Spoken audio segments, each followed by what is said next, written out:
25-68 का भाषण करना है। भाषण करेंगे तो प्रैक्टिस होगी और कुछ सीखेंगे भी, खुशी होगी। स्टूडेंट पढ़ते पढ़ते टीचर बन जाए तो खुशी की बात है ना। और आगे पीछे टीचर तो सभी को बनना है। जो अभी कुछ नहीं बोल पाते हैं वो भी आगे चल करके बोलने लग पड़ेंगे। आत्माओं का गाइड बनना है, परंतु कोई भी बाप नहीं बन सकते। क्या नंबरवार टीचर तो बन सकते हैं, लेकिन कोई भी बाप, सुप्रीम बाप नहीं बन सकते। तुम ब्राह्मण सब गाइड हो, रास्ता बताने वाले पंडे हो। पंडे होते हैं, यात्रा पर ले जाते हैं। तो तुम भी पंडे के बच्चे पांडव हो। ये पांडव सेना है और पांडव सेना को संपूर्ण पवित्र बनना है। निश्चय है कि पवित्र बन करके हमको वापस जरूर जाना है। कहाँ वापस जाना है? शांति धाम में वापस जाना है। फिर आना है कहाँ? नई दुनिया में, सुख धाम में। वापस जाने के लिए ही बाप समझाते हैं, मन मना भव। वापस जाने के लिए मन मना भव क्यों?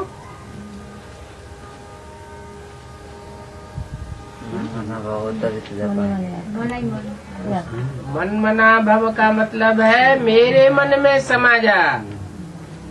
जैसे मेरे मन में कोई संकल्प नहीं, निसंकल्प रहता हूँ, कोई विकल्प नहीं आता, ऐसे ही तुम भी आत्मिक स्थिति में टिक जाओ सदा के लिए। तो जैसे परमधाम वासी हो जाते हो। पतित पावन बाप को याद करना है। याद के लिए ही बाप ज्ञान देते हैं।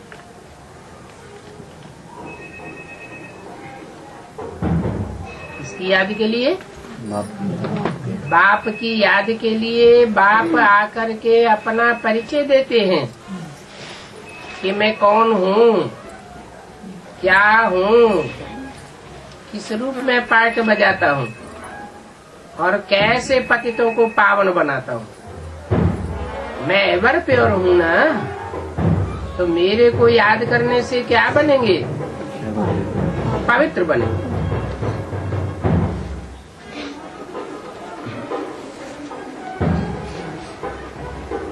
बाकी वो यात्राएं तो अनेक प्रकार की हैं। बच्चे तो बहुत सर्विस करते रहते हैं, अलग अलग टॉपिक्स पर भाषण करेंगे। बाबा को टॉपिक्स लिख करके भेजी थी। बाबा ने लिखा था पहले विचार सागर मंथन करके लिखना है। शुरू में कराची में रात को 2 बजे हम वाणी लिखते थे।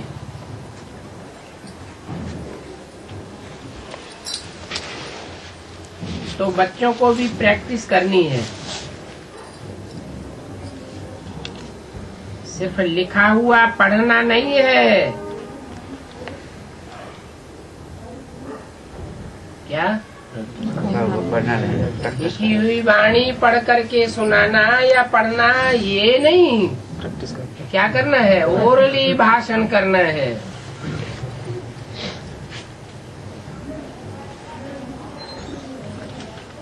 ओरली भाषण करना अच्छा है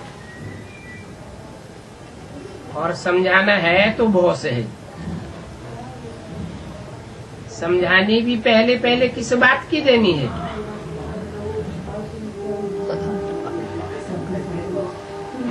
बाप का परिचय देना है। बाप का परिचय देने के लिए पहले आत्मा का परिचय देना पड़ेगा।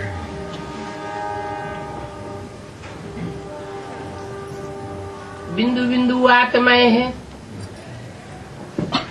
परंतु सब आत्मा एक जैसा पाठ तो नहीं बजाती। 500-700 करोड़ बच्चे हैं मनुष्य से रूपी झाड़ के, परंतु सब एक जैसे पाठधारी तो नहीं है। कोई बहुत ऊंचा पाठ बजाते हैं, तो जो भी पाठधारी है उन पाठधारियों में ऊंचे से ऊंचे पाठधारी कौन है, आखिरी में उसका परिचय देना पड़ता है।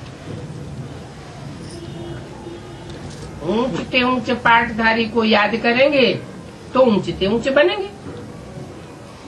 वो हमारा बाप है, उसको ऊंचे से ऊंचे भगवान कहते हैं।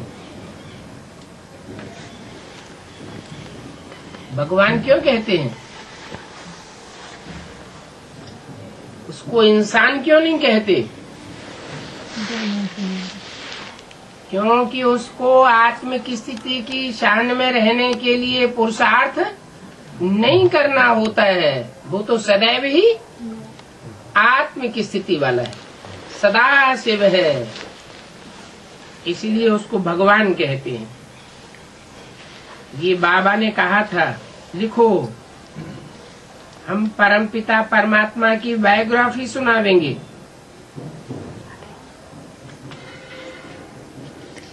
शिव जयंती भी गाई जाती है।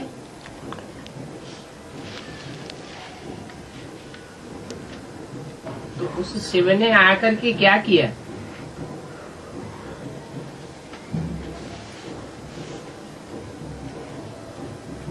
कुछ तो आकर के किया होगा। जो गांव-गांव में, शहर शहर में, देश में, विदेश में शिवलिंग की मूर्तियां बनी हुई मिलती हैं। दुनिया में सबसे जास्ती मूर्तियां किसकी मिलती हैं? शिवलिंग की मिलती हैं।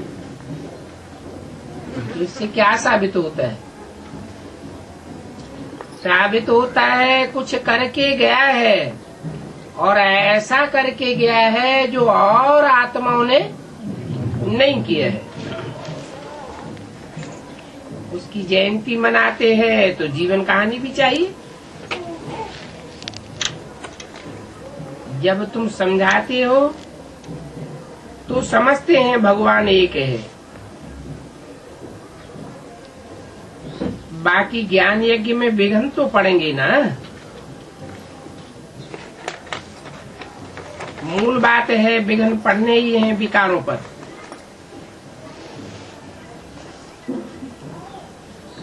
और विघ्न डालने वाले कौन होते हैं?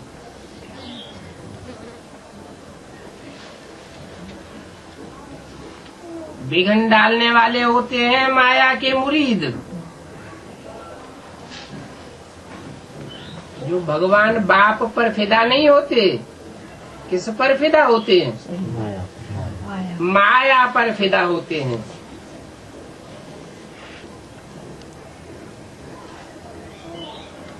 माया के पीछे पीछे जान मारी करते हैं। फिर भी वो जावेंगे कहाँ? यहाँ ही आवेंगे। क्या? यहाँ ही आवेंगे। कहाँ जावेंगे? शक्ति तो एक ही है। बच्चों को पता है विघ्न पड़ेंगे जरूर। इसके लिए क्या करें? विघ्न पड़ेंगे, इसके लिए क्या करें? बाप कहते हैं याद की यात्रा में रहो।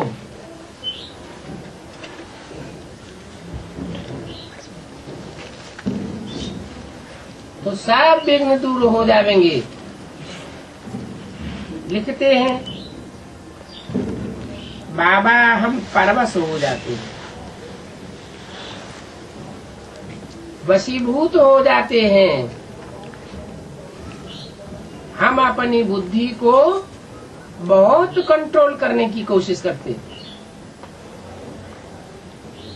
इंद्रियों को कंट्रोल करने की कोशिश करते, आंखों को कंट्रोल करने की कोशिश करते, फिर भी माया के परवश हो जाते हैं। बाप कहते हैं इस हालत में पाप नहीं होता है। इस हालत में जब तुम पुरुषार्थ करते हो, कोशिश करते हो, माया से लड़ाई लड़ते हो और लड़ते लड़ते परवश हो जाते हो और तुरंत सुधर जाते हो, समझ जाते हो। जैसे कोई साइकिल पे चढ़ता है, गिर जाता है, तुरंत उठ के खड़ा हो जाता है, तो तुम्हारा कोई पाप नहीं बनता। मूल बात है याद की यात्रा की, इस यात्रा को छोड़ना नहीं है, गैप नहीं आना चाहिए। यात्रा की पढ़ाई तो बहुत सहज है। बाप दिन प्रतिदिन कोई पॉइंट सुनाते रहते हैं।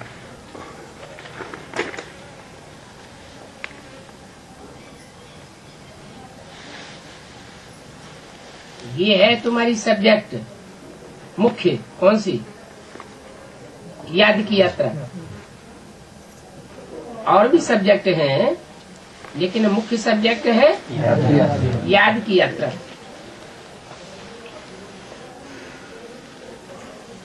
दिन प्रतिदिन गुह्य गुह्य पॉइंट सुनाते रहते हैं। कब तक सुनाते रहेंगे? अंततः जब तक जीना है देह अभिमान में, तब तक गुह्य पॉइंट सुनाते रहेंगे ताकि तुम परिवर्तित हो जाओ। सुनाते रहेंगे। 68 में तो शरीर छोड़ दिया, फिर कैसे सुनाते रहेंगे? 68 में शरीर छोड़ दिया, फिर नए नए पॉइंट कहाँ से सुनने को मिलेंगे? जिस तन में भी प्रवेश करूंगा उसका नाम ब्रह्मा रखना पड़े।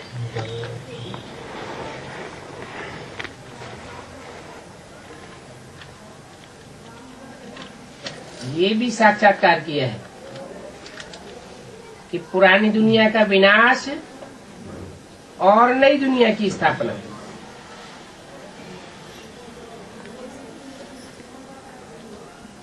किसने साक्षात्कार किया?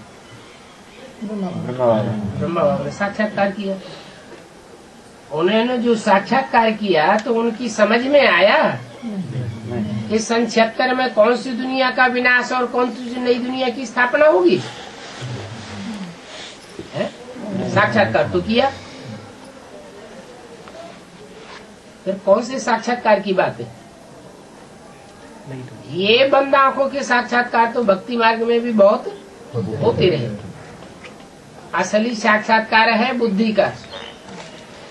बुद्धि में ये बात बैठे कि कैसे नई दुनिया की स्थापना होती है, कैसा नया संगठन बनेगा और कैसे पुरानी दुनिया का संगठन टूटेगा। पुरानी दुनिया में तो अनेक प्रकार के संगठन है। मुसलमानों के संगठन अलग, क्रिश्चियंस के संगठन अलग, बौद्धियों के संगठन अलग, अनेक प्रकार के धर्म हैं, अनेक प्रकार के राज्य हैं, सबके अलग अलग संगठन हैं। सब टूट फूट जावेंगे और एक ही बड़ा मंदिर रह जाएगा। तब कहेंगे स्थापना पूरी हुई और पुरानी दुनिया का विनाश हुआ।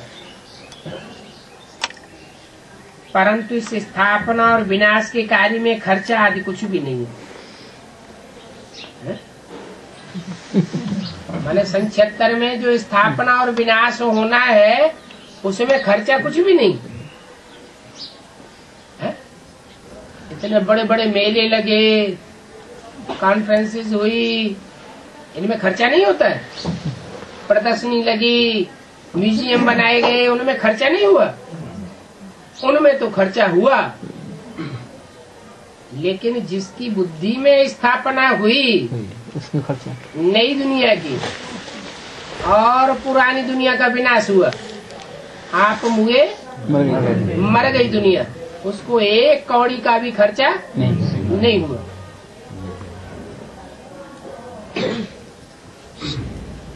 खर्चा कुछ भी नहीं होता है, शांति स्थापन हो जाती है। तुम्हारा स्वधर्म ही शांत है, और स्वधर्म में टिकने के लिए तुमको डायरेक्शन मिलते हैं। ये भी जानते हो, कल्पन एक बार तुमने ये डायरेक्शन लिए हैं।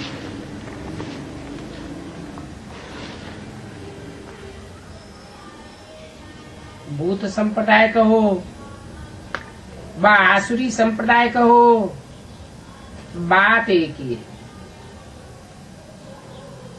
क्या बात है?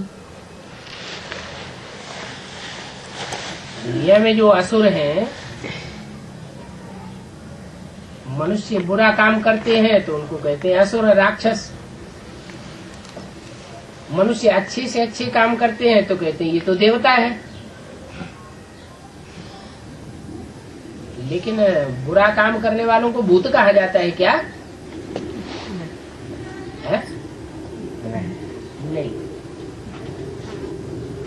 सोचेगा ऐसी बात नहीं है कि वो भूत नहीं बनते हैं। जो ज्यादा पाप करते हैं वो ही भूत प्रेत बनते हैं। जीवघात करते हैं, हत्याएं करते हैं, बड़े बड़े दुष्ट कर्म करते हैं, ऐसों को ही कौन सा शरीर लेना पड़ता है? भूत प्रेत का शरीर लेना पड़ता है। तो ये भूत प्रेत बनने वाली आत्माएं कौन से धर्म की है? जो भूत प्रेत बनती है।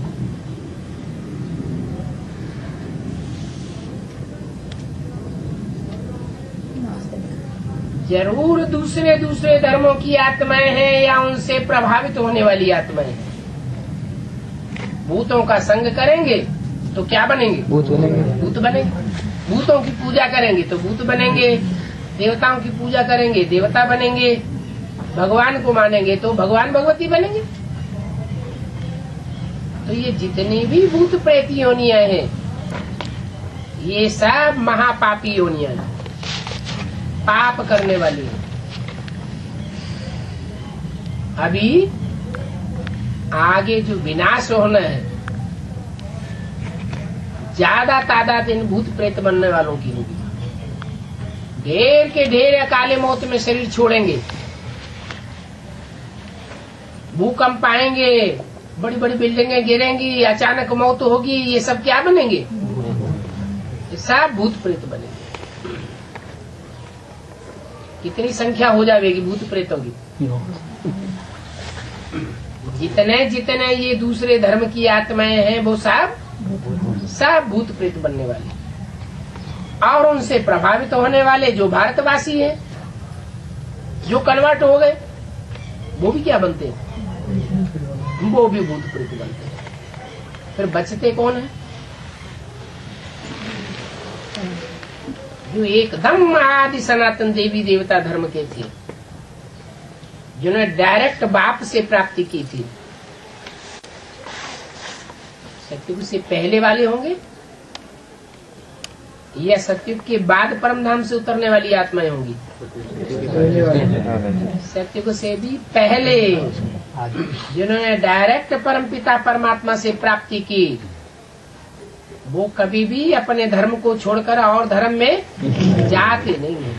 असल सूर्यवंशी है, वो भूत प्रेत नहीं बनते। बाकी जो भी आत्मा है सब भूत प्रेत बनती है। इनको आसुरी संप्रदाय कहा जाता है। क्यों कहा जाता है?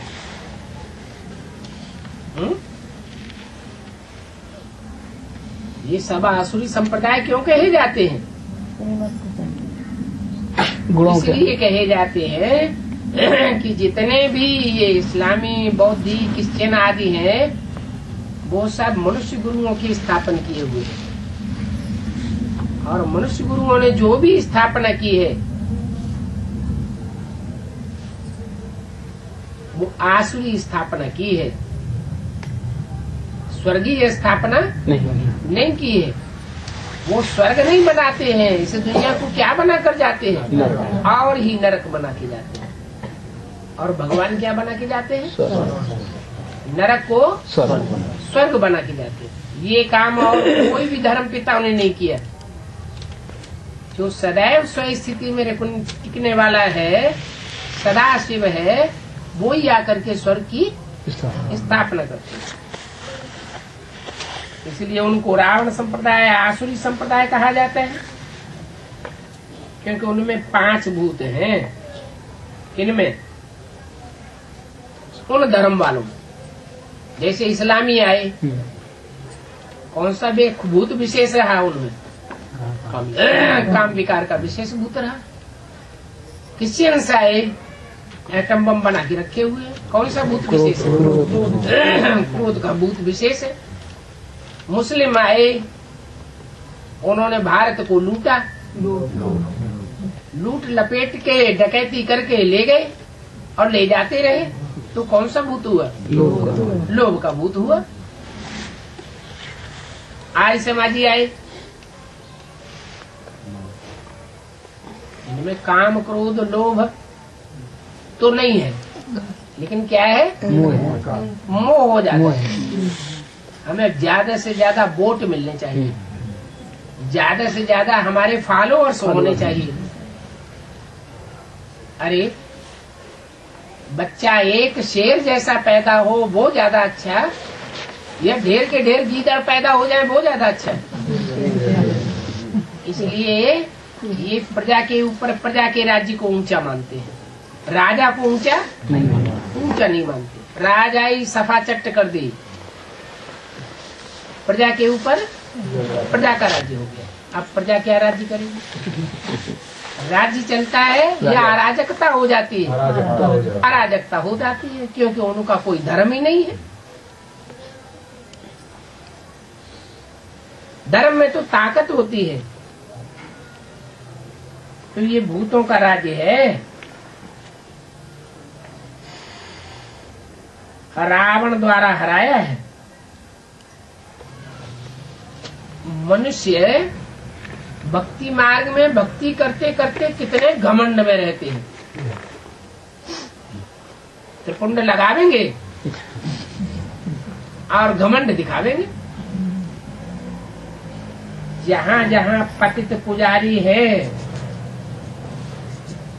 वहाँ कोई भी पावन पूज्य नहीं हो सकता। देवी देवताएं पूज्य होते हैं, तो देवी देवताएं कोई की पूजा करते हैं क्या? नहीं, कोई की पूजा नहीं करते।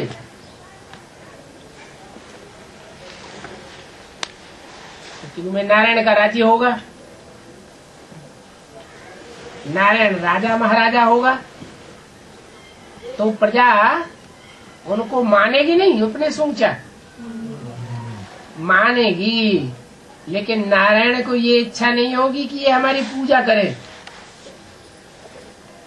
नारायण स्वयं भी आत्म की स्थिति में रहने वाला होगा, और यथा राजा तथा प्रजा भी आत्म की स्थिति में रहने वाली है।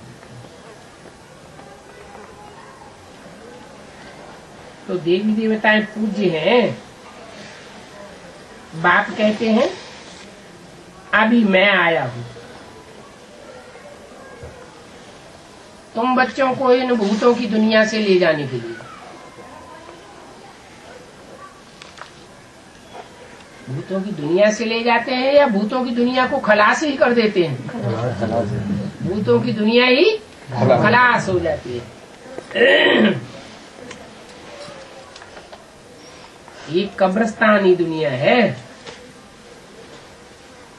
क्या? सब कब्र दाखिल होने वाले। जो भी आत्माएं हैं, जो भी मनुष्य आत्माएं हैं, वो कैसी हो गई है? कब्र दाखिल का मतलब क्या? देह अभिमान की मिट्टी में दबी पड़ी है। एक भी आत्मा अभिमानी नहीं बना है। कब्रस्तानी दुनिया हो गई है।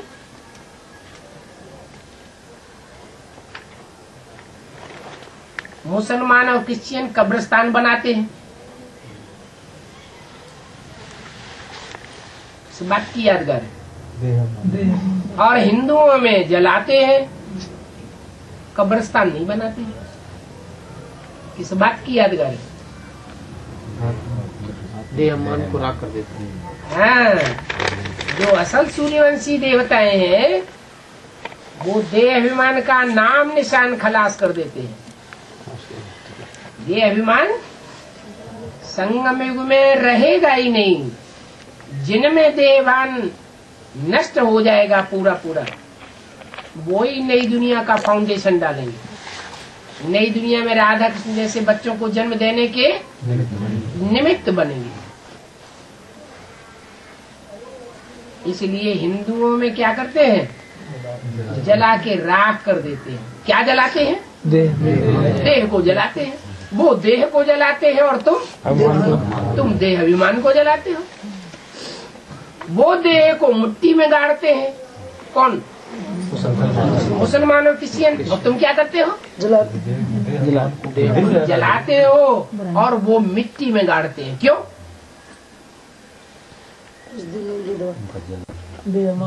माना वो देह अभिमान को राख नहीं कर पाते, वो देह अभिमान की मिट्टी में ही दबे रह जाते हैं। पूरा पुरुषार्थ नहीं कर पाते। माना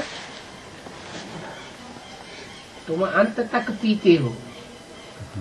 जब तक देह अभिमान में जीते हो तब तक पीते रहते हो एक बाप से।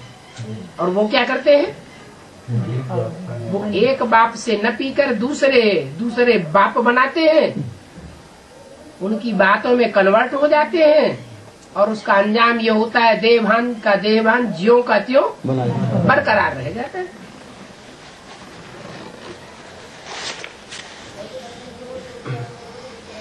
तो कोई भी देहधारी में मोह नहीं रखना है। क्या? अगर देहभान को पूरा जलाना है तो क्या करना है? असल सूर्यवंशी बनना है तो क्या करना है? कोई भी देहधारी से कोई भी संबंधी हो उससे मोह नहीं रखना है। अभी तो हम जाते हैं कहाँ? अपने धाम, आत्माओं के धाम। वहाँ देह होगी नहीं, देह का कोई संबंध नहीं होगा ही नहीं। सब आत्मा आपस में भाई। तो ज्ञान का अभ्यास ये बुद्धि में रहना चाहिए। अभी हम तो नए संबंध में जाते हैं। जो नए संबंधों की दुनिया होगी वहाँ ढेर के ढेर संबंध होंगे या थोड़े संबंध होंगे? बहुत थोड़े संबंध होंगे। उसका फाउंडेशन बाप अभी डालते हैं।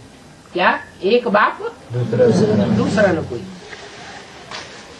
मैं आत्मा ज्योति बिंदु, मेरा बाप ज्योति बिंदु, और आपस में सब भाई बहन भी कोई बहन भी नहीं। बहन भी समझेंगे तो भी देहभान आएगा। तो सब आपस में भाई। तुम जब नए संबंध में बंध जाते हो, आत्मिक संबंध में बंध जाते हो, एक बाप के पक्के बच्चे बन जाते हो, तो फिर पुराने संबंध से इतनी दिल नहीं लगेगी। क्या? जितनी दिल इस पुरानी दुनिया में पुराने संबंधों से लगती है, उतनी दिल फिर आत्मा भाई में नहीं लगेगी। इसके लिए तुमको क्या करना है?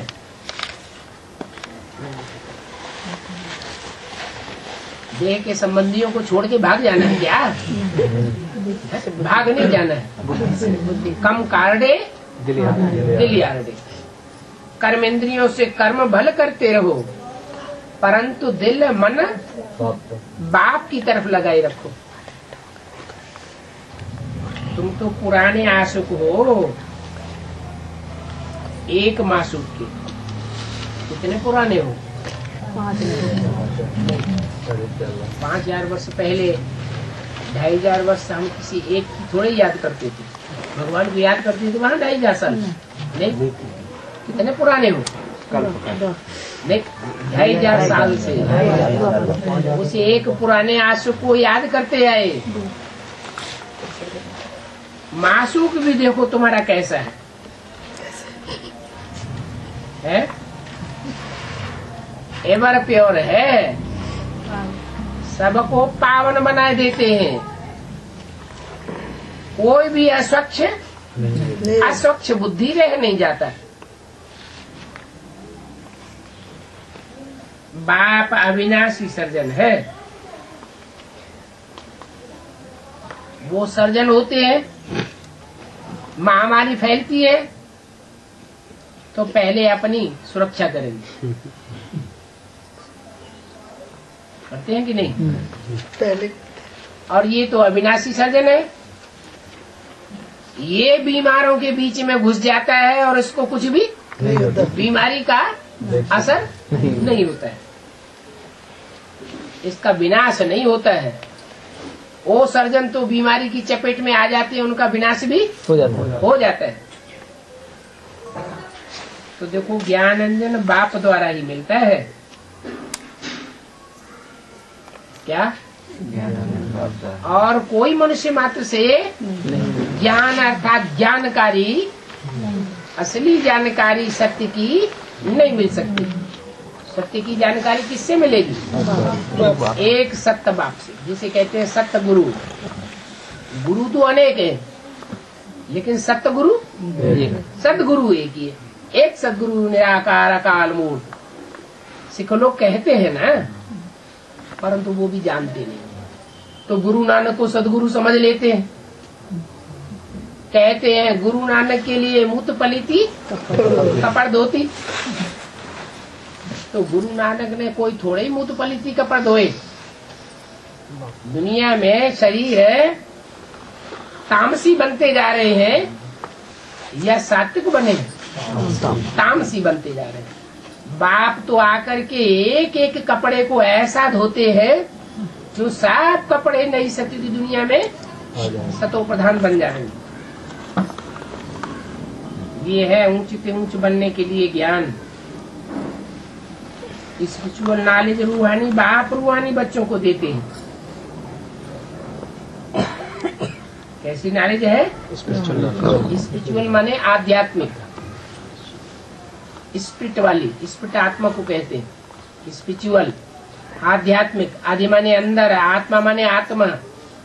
आत्मा के अंदर क्या ज्ञान है? 84 जन्मों का। कौन कौन सी आत्माओं के अंदर 84 जन्मों का क्या क्या पार्ट भरा हुआ है? ये आध्यात्मिक ज्ञान परमात्मा बाप ही आकर देते। और कोई का ड्रामा में पार्ट नहीं है। क्या? स्पिरिचुअल नॉलेज देने का। आध्यात्मिक ज्ञान फैलाने वाला, देने वाला एक ही बाप है, जो आत्मा के अंदर की बात को जानता है। आदि माने अंदर और आत्मा माने आत्मा। आदि आत्मा माने आत्मा के अंदर क्या क्या भरा पड़ा है आज के डॉक्टर नहीं जानते। कोई वैज्ञानिक नहीं जानता। वैज्ञानिक क्या जानेंगे? शरीर की बात जानेंगे, 5 तत्वों की बातों को जानेंगे, एटम को जानेंगे, लेकिन आत्मा को कोई भी जानते नहीं। तुम्हारा बाप रूहानी टीचर है, तुम्हारी भाषा ही अलग है। उनकी है जिस्मानी भाषाएं और तुम्हारी है रूहानी भाषा। तो ये नई दुनिया के लिए नया ज्ञान है। क्या? उनका तो पुराना ही ज्ञान चला चला आ रहा है। कौन सा? शास्त्रों का। वैज्ञानिकों ने भी जो एटम बम बनाए वो कैसे बनाई? शास्त्रों में पढ़ा ना कि पहले अग्नेयास्त्र थे, उन्होंने अग्नेयास्त्रों का नाम देखा और उन्होंने आग के अस्त्र शस्त्र बनाना शुरू कर दिए। परंतु तुम्हारा तो नया ज्ञान है, तुम जो कुछ सुनते हो सब नई बात सुनते हो। वो शास्त्रों की पुरानी बातें सुनाते हैं, पुरानी बातें सुनाते हैं, पढ़ी हुई बातें सुनाते हैं, या कुछ नई बात सुनाते हैं? वो ही सारी पुरानी बातें सुनाते हैं। और तुमको देने वाला भी नया है या पुराना है? नया। पुराना है। पुराना है कि नया है? और सब लोगों के बीच में उसको खड़ा कर दिया जाए तो नया है, new man of the world है या old man of the world है? नया है? नया बताने वाला है, पढ़ाने वाला है, और नया ही ज्ञान आकर के देते हैं जो दुनिया में और कोई दे नहीं सकता। अच्छा, कल शिव जयंती है,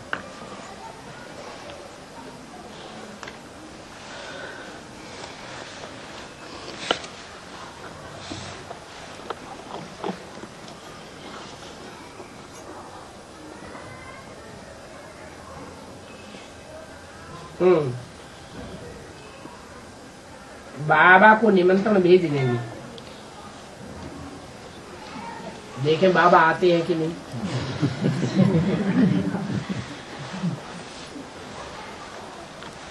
कैसे भेजेंगे निमंत्रण?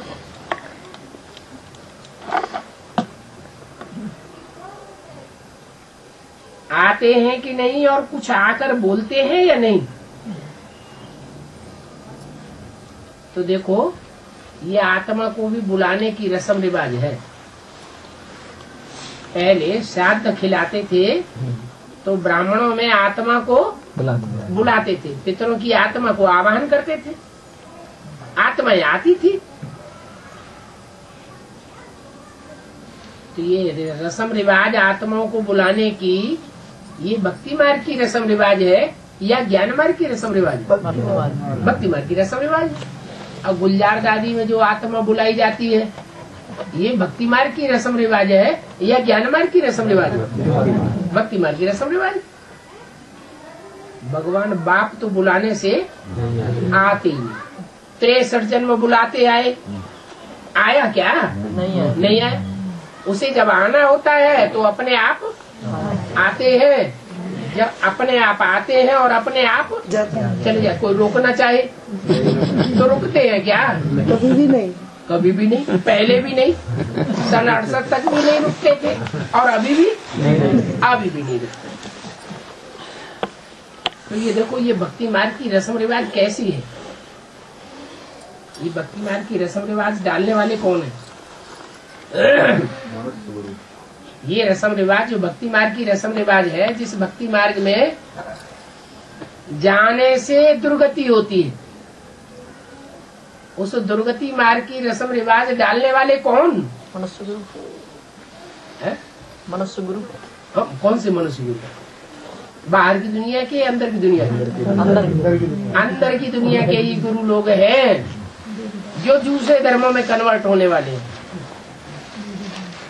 ये भूत प्रेतों को मानने वाले हैं, ये भगवान को भूल जाते हैं, भगवान की वाणी को भूल जाते हैं। बाबा को ड्रामा अनुसार भी खुद निमंत्रण दे बुलाते हैं। कुछ पूछना होता है तो बाबा को बुलाने का भी ड्रामा में पार्ट है।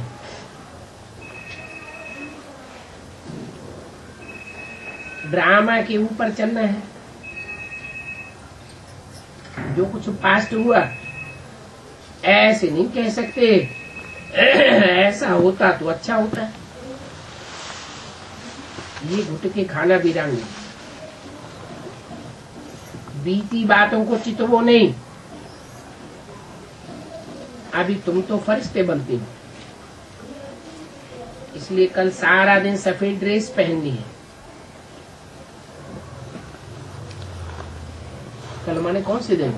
शिव जयंती। शिवरात्रि आने वाली है, तो शिवरात्रि के दिन सारा दिन सफेद ड्रेस पहननी। अच्छा, रोज नहीं पहननी। अरे कल बाबा आवेंगे स्पेशल, रोज तो आते नहीं है।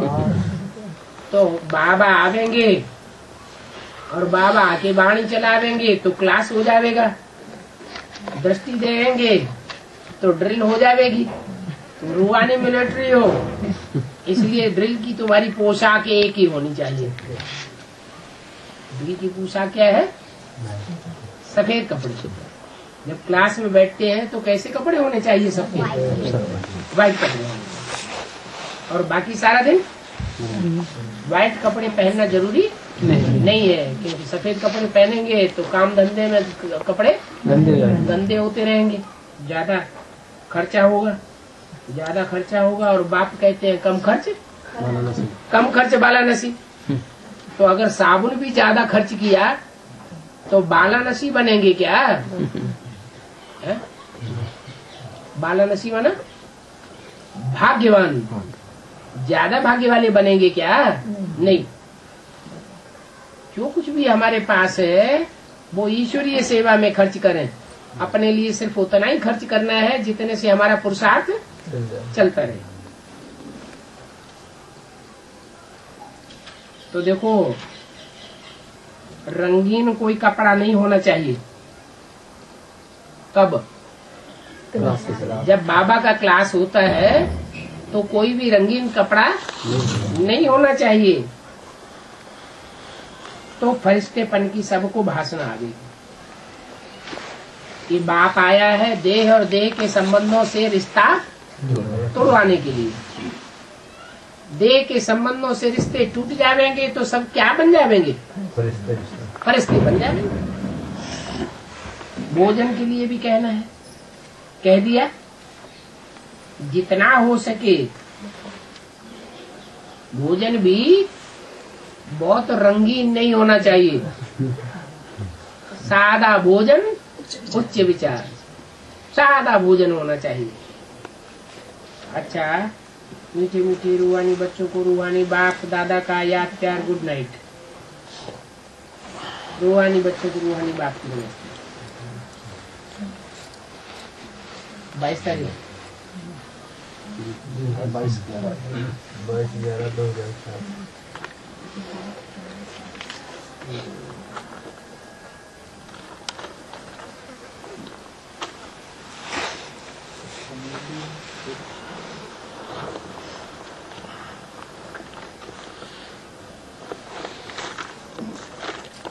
तीन गीता पार्सल है। हाँ जी, हैं? हाँ जी। जल्दी खुल गई। एक साथ यहाँ नाम है, एक साथ ही गई। सभी गीता पार्सल में 5-7 लोग आ रहे हैं। अभी एक गीता पाठशाला में उधर 5 जने है। ये माता जी है, रजिस्टर लाए? माता रजिस्टर है। अरे बाबा देख लेंगे। 5 पांडव तो आते ही नहीं गीता पाठशाला तो है नहीं है। जाकर रजिस्टर है। संडे के संडे आ जाते हैं सभी, और बस अपने घर पे सभी कहते हैं। अच्छा, मुसलमान बने, क्रिश्चियन बने। मुसलमान क्रिश्चियन गुरुवार वो शुक्रवार को संडे को जाते हैं ना। हिंदू होना बाकी है। बाबा ने याद कर लो ना, तो अपनी कैस्टें और टीवी में देख लिया सबे। तो नहीं कर दिया। भक्ति मार्ग में भी कहते हैं संघऊ शक्ति कलौ युगी। कलयुग में संगठन की शक्ति ज्यादा काम करती है। पहले बेशक में डर था, दौड़ते चले जाते थे साहब। अकेले पुरुषार्थ करेंगे तो एक डोरी का कनेक्शन होगा, और इकट्ठे होकर के पुरुषार्थ करेंगे तो स्मृति रूपी अनेक डोरी मिलकर के बाप से जुटेंगी। एक धागा, 1-2 धागा हो और 10-15 धागा इकट्ठे कर दिए जाते हैं तो रस्सा बन जाता है। ज्यादा ताकत किसमें होती है? संगठित में ज्यादा ताकत होती है। तो संगठित पुरुषार्थ करना, उसमें प्राप्ति ज्यादा होगी। इसलिए मुसलमान लोगों ने एक कहावत बनाई है, कहावत नहीं, वो पक्के हैं। उनका कहना है कि अगर घर में बैठकर की नमाज पढ़ेंगे तो 1 गुना फायदा, मस्जिद में जाके नमाज पढ़ेंगे तो 10 गुना फायदा। और जामा मस्जिद में जाकर के नमाज पढ़ेंगे तो 100 गुना फायदा। अजमेर शरीफ में जाकर के पढ़ेंगे तो 1000 गुना फायदा, और काबा में जाकर के नमाज पढ़ेंगे तो 1,00,000 गुना फायदा। है तो उनकी पढ़ाई, सच्चाई तो वास्तव में है नहीं ना। वहाँ काबा में कोई खुदा बैठा हुआ है, लेकिन है बात कहाँ की? यहाँ की बात है। यहाँ प्रैक्टिकल में भगवान जब आया हुआ है और वो पढ़ाई पढ़ा रहा है कि याद में बहुत ताकत है, लेकिन अगर संगठित होकर के याद करेंगे तो नई दुनिया की स्थापना हो जाएगी। अकेला चना भाड़ नहीं फोड़ सकता। तुम अकेले घर में बैठ जाओ और चाहो तो हमारे घर में स्वर्ग बन जाए तो नहीं बनेगा, नहीं।